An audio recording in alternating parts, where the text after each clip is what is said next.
9 days ago I did a 2:47 marathon. Today we're gonna see what that is in VO2 Max.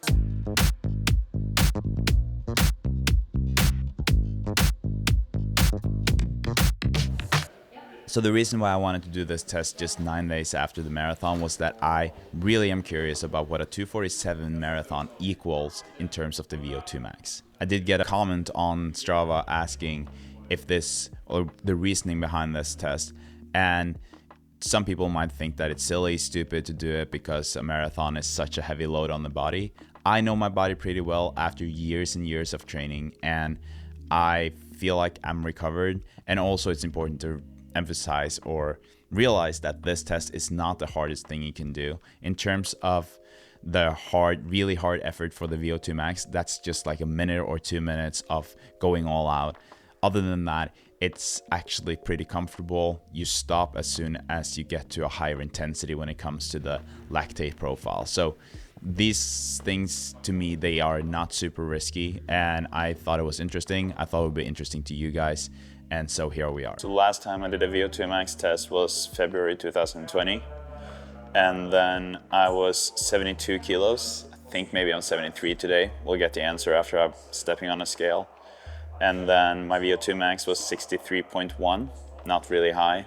The highest that I've ever measured is 76. And liters per minute was 4.56 back in 2020. So yeah, that's kind of the references that we have today. When I did that 76 back in the days, it was, I was 68 kilos, so quite a lightweighter.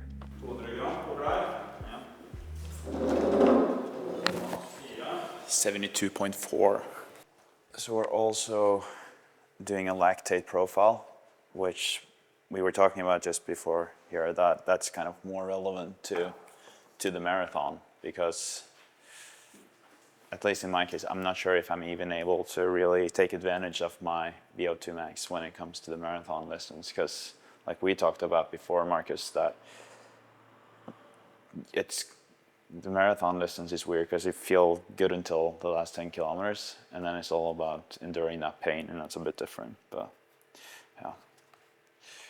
So do you recommend using super shoes or more normal shoes for the test? I would recommend using the shoes that you are using the most in training. Going with the Adi Zero. If you want to use the other shoes, no problem. No, It doesn't I love make these. that much of a difference. No.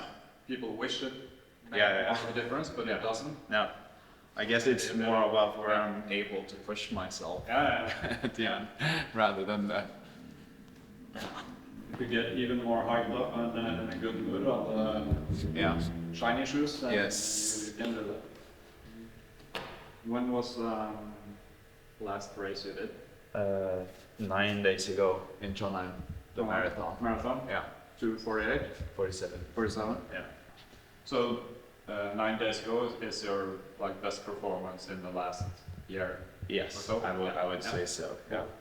When it comes to the VO2 max, I think it's very interesting to see where I am compared to what my watches have told me. So my Coros and my Garmin, they have both told me that I'm at 61, which I've always thought was a bit low, but I was like, okay, maybe that's the case. I did feel like after my marathon that it should have been a little bit higher, although I do not think that VO2 max is really a reflection of a marathon time or the other way around. But I was like 61, that's a bit low. It's been up at 62, and then honestly after the marathon for some reason it went down to 61. So I don't know what's up with that. But 61 is what they're predicting, and it's very interesting to now see where am I compared to that. Also, my Coros will give me a threshold pace. Curious to see what that is compared to the test results that I'm gonna get back in a few minutes. Do you want me to have a heart rate monitor on? Because I assume that you... So you can use ours, or if you want the data in your app, then use your own? It doesn't really matter. I can... Just use your own. Yeah? It's good. Yeah. Then I assume you want me to use the Garmin, because I also have the strap from Coros, but Garmin is better for you? Yeah. So we're doing those two different tests, and lactate profile is more about figuring out how I'm gonna do my training going forward. seeing if I've been doing it the right way up until now, because that is kind of determining my intensity zones. And since I'm obsessed with intensity control, this is a very, very important test. I could have done this at home. I have a lactate monitor, but I thought it would be great to go to the lab, have it tested, have Eskil do it, who's much better at this than me, and then get my zones based on that. And the test results that we're going to go through at the end of this video will obviously be all about my predicted racing times, my intensity zones, my VO2 max, and my threshold. What's the time horizon for the 225 probably? Within 2 years. Yeah.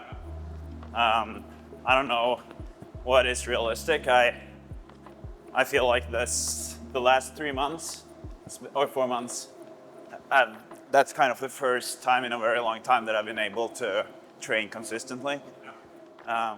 It's important to say that this I did test my with the first lactate marathon profile in has nothing to do with how good you are. Obviously, yes, you can say that if your lactate is low at a faster pace, that determines how good you are, but this is not a performance kind of test. This is all about giving you or providing you with information that you can use in your training. So my goal right now is to do a sub 240 in Valencia. 240, Yeah. Or 239. That would be fun. And then we'll see about the 225 when that is realistic to do. Okay, taking this off because now we're gonna start. So Christian did a 10-minute easy warm-up, and now we're going to do a lactate profile to estimate his threshold speed. And we're going to do 5-minute intervals in increments. So we start at 13 kilometers per hour, which is for 36, if I am correct.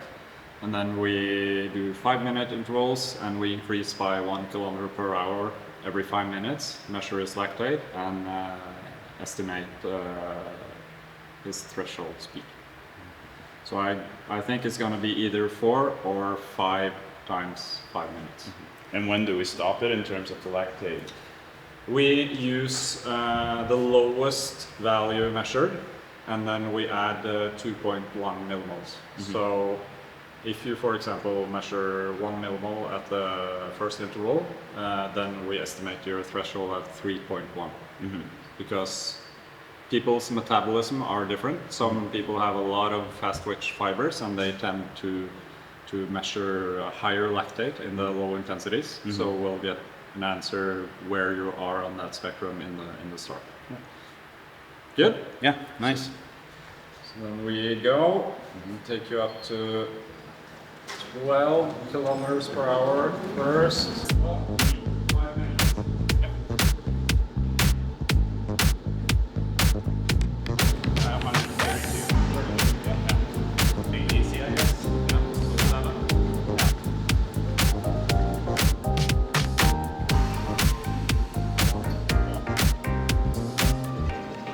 Prefer the left hand.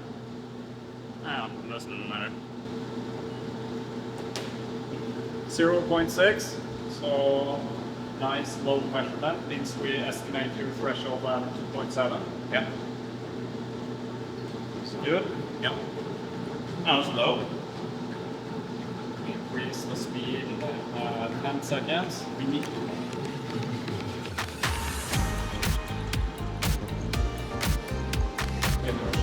size of the gun. 0.8, 14 kilometers per hour, 417. 4 minute per kilometer pace, 5 minutes. So I guess this is 248. 248 marathon pace. Yeah. Yes, you're lactate up to this. No. 1.6. I think that's a good guess.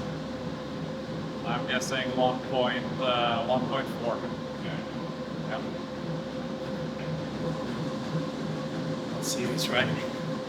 I hope he's right. 12? Yeah. Yeah.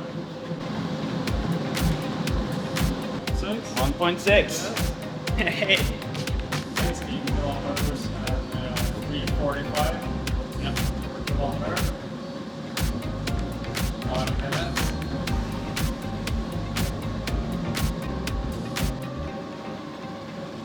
Now we look for the number 2.8. 2.8? Yeah, so if you're above 2.8, then this is the last interval. If you are below, then you do one more. My guess is 2.3. Yeah. I'll guess 2.7. 2.3.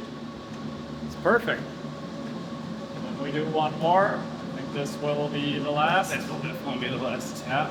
Now we go down to. Honestly, I was very surprised by how low these values were. I knew that I was much better than I was like a few months back, but that it was this good, I did not think. And I have been saying that my threshold pace is around 330 to 335. This is what I've been claiming to be my threshold pace.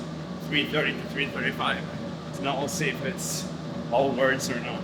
I feel like I might have exaggerated when I said that, and obviously the test also shows that, because when I got to 331 pace, that's where my lactate really just went up, and that also says something about the 330 pace for my threshold training is way too fast, or not way too fast, but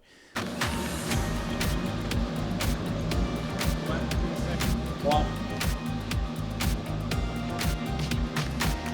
You want to guess? 3.2? Yeah. What's your guess? It's 3.8. It's right. Oh. You've been right all along now. 4.9. 4.9. That's when it jumped. Finally, I win one guess. Yes. It was impressive that you did the 2.3 and 1.6. Definitely above threshold on 331. Mm-hmm. 16.3 kilometers an hour as your threshold, which equals 340 minutes per kilometer. Yeah. That's good. Pretty consistent with race results, and I think you are in the trending towards better. Yeah. Yeah. Good. Yeah. So I guess like based on this, obviously I get the numbers tomorrow, but then for my threshold workouts, I should not go faster than 340. For your threshold workouts, yeah. Yeah. And it's also to realize that threshold is not a point, it's Yeah. an area. Yeah. So work around that with your how you feel on the day. Yeah. Go by feel as well. Uh-huh. So it's okay sometimes to do 345, and some days it's probably okay to do 335. Yeah. So as long as it's controlled and feels comfortable, and you don't do like crazy many repetitions, and you have something left in the tank, then you have a good workout. Yeah. So when was the last time you did a VO2 Max? 2020. Yeah. Yeah. And then I had 63. Treadmill or? That was on the bike. Bus? Yeah. So today we put you at 5% incline. Yeah. And we are going to start the test at 12 kilometers an hour at 5%, Yeah. so a bit below your threshold Yeah. to get the oxygen going. We increase by 1 kilometer per hour every minute. 2-3 first minutes are going to feel comfortable, and after that I'm going to begin to ask you if you want an increase. If you want an increase, don't talk into the mask, I can't hear anything. So thumbs up with the right hand, and the criteria for a thumbs up is that you believe that you can endure a whole minute with that increase. Yeah. And if you don't believe, if you believe you can do like 30 seconds, then you show me a flat hand. We keep the pace, you don't give up until you have to. Yeah. Okay? All out. All out. All out effort. So if from down here, see if this mask fits you. So I really wanted to have a VO2 max of 70 or more. That was just the ambitious part of me. I had 76 back when I was a speed skater. Then I was 68 kilos. Now I'm 72. And it's really, really important that you know that these numbers that you get from the VO2 max test is very, very related to your weight. So you can't really look at this one single number. The VO2 max is the amount of oxygen that your body is able to take in and take advantage of within a whole minute. And so that number that you get is kind of a result of some math equation with your weight. And so you should actually look more at the liter or milliliters rather than that number specifically. So that means that if I had a 76 test today at 72 kilos compared to the 68 kilos that I was when I did the test last time, that would actually have been a much better test. So the heavier you are, the harder it will be to get those higher numbers. Through that mask. Okay? Yeah. Good. As much oxygen as possible. Ladies and gentlemen, welcome to this flight to Boston.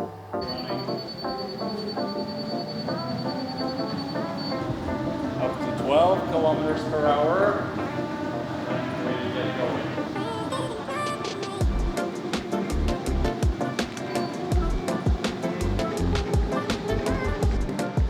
Really nice responsiveness start there.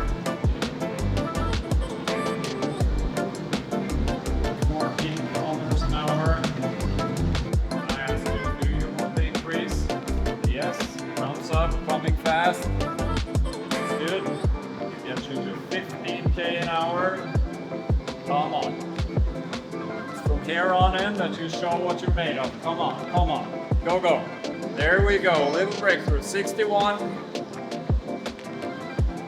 Good work. See from your values that you have a lot left in the tank. 63. Come on, man. And I ask you, do you want the next one? Yes, thumbs up. Very good. Get you to 16k an hour. Come on, man. Come on, come on, come on, come on. If you want more, you have to keep going. Come on, come on, come on, come on. Go, go, go. Remember to breathe nice and deep and keep your breathing frequency high. Lots of oxygen through that mask. Come on, come on, come on. Yeah, that works, that works. 64, 65, come on. 10 seconds, and I ask you to do another one. Yes. Good work, then. Come on, stable at 65. Don't wait, don't wait. Come on, come on, come on. All the way until the end. Come on, come on, come on. 10 seconds. Do you want another one? Yes. Wise choice. It's really hard to know when you are pushing like this if you're actually able to get everything out. I was very, very tired. I felt like I didn't have much more to give. But just like with any competition or race, whatever, you always feel like you could have pushed a little bit more. Personally, I feel like sometimes I could have pushed a bit more, which is something that I definitely need to work on. Did it feel like a max push? Yeah. Yep. At least it felt like I was just stable there, that I couldn't give more.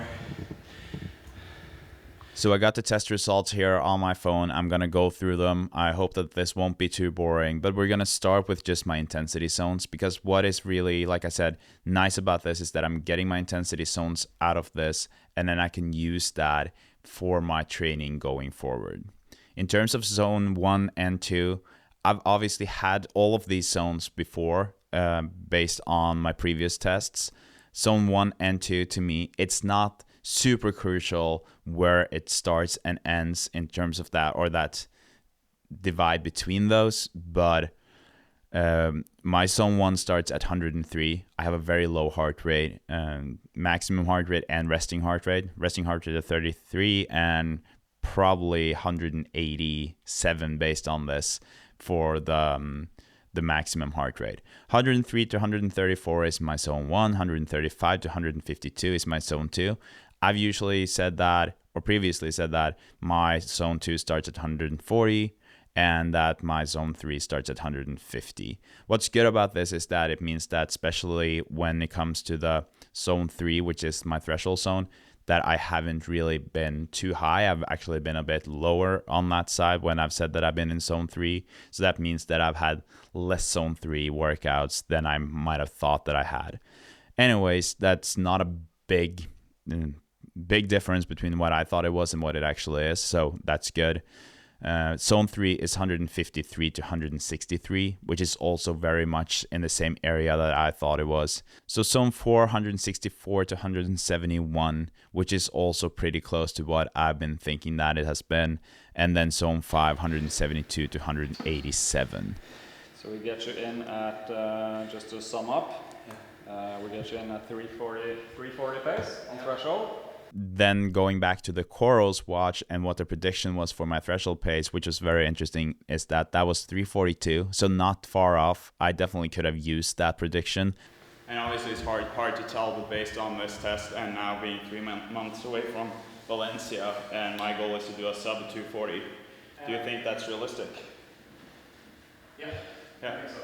Yeah, I think if you improve like by 3, 4, 5 seconds on your threshold, then it's very realistic. Yeah. Right now it's like just in there. Yeah. In terms of the VO2 Max test, I ended up at 66, and I'm fairly happy with that. That's okay. Notice that this is 5 values, and 5 values in this case is a lot higher than the Garmin and the Coros.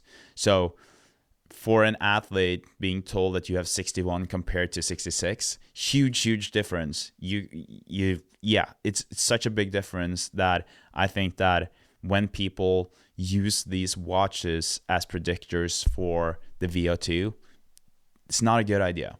Obviously, you could say that it doesn't really matter, and it doesn't. But for me, these watches have been saying 61 since, I'm pretty sure since before Boston.